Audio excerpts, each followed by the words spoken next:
ஒரு முஸ்லிம் பெண் ஏன் அரசியல் பேச வேண்டும், ஏன் சமூக மாற்றத்துக்காக குரல் கொடுக்க வேண்டும் என்று கேட்டவர்களுக்காகவே நான் இந்த வீடியோ ரெடி பண்ணியிருக்கேன்.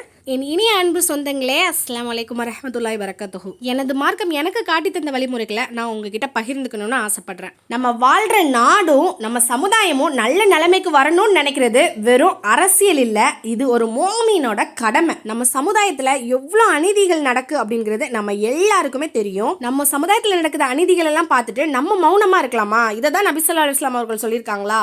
அப்படி பார்த்தா கிடையாது. நபி ஸல்லல்லாஹு அலைஹி வஸல்லம் அவர்கள் கூறும்போது, உங்களில் ஒருவர் ஒரு தீமையை கண்டால் அதை தனது கரத்தால் தடுக்கட்டும், முடியாவிட்டால் நாவால் தடுக்கட்டும் அப்படின்னு சொல்லியிருக்காங்க. இதோட ஆதாரம் முஸ்லீம் கிதாபில் இருக்கு. இன்னைக்கு நம்ம நாட்டில் நிலவுற லஞ்சம், ஊழல், அநீதிகள் இது எல்லாத்தையுமே நம்ம நாவால் சுட்டி காட்டுவதும் நல்ல மாற்றத்தை ஆதரிப்பதும் இந்த ஹதீஸோட அடிப்படையில் நம்ம செய்யும் கடமை தான். நான் தவற தட்டி கேட்டு நல்லதை பற்றி பேசி நான் வீடியோ போடுறதும் இந்த நாவால் தடுக்கக்கூடிய முயற்சியில் ஒரு பகுதி தான். அப்புறம் ரெண்டாவது ஒரு ஹதீஸ் பார்க்கலாமா? அதிகாரம் இருக்கிறவங்க கிட்ட நம்ம எப்படி நடந்துக்கணும் அப்படின்றதையும் நபி ஸல்லல்லாஹு அலைஹி வஸல்லம் அவர்கள் சொல்லியிருக்காங்க.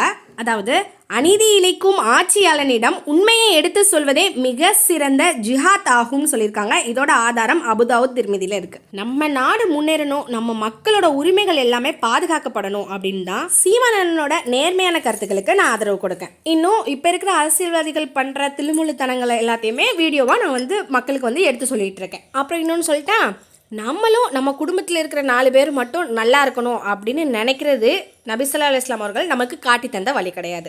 தன்னை போலவே பிற மனிதர்களுக்கும் எவர் நன்மையை விரும்பவில்லையோ அவர் உண்மையான இறை நம்பிக்கையாளராக இருக்க முடியாது அப்படின்னு சொல்லிட்டு நபி ஸல்லல்லாஹு அலைஹி வஸல்லம் அவர்கள் சொல்லிடுறாங்க. இதற்கு ஆதாரம் புகாரில இருக்கு.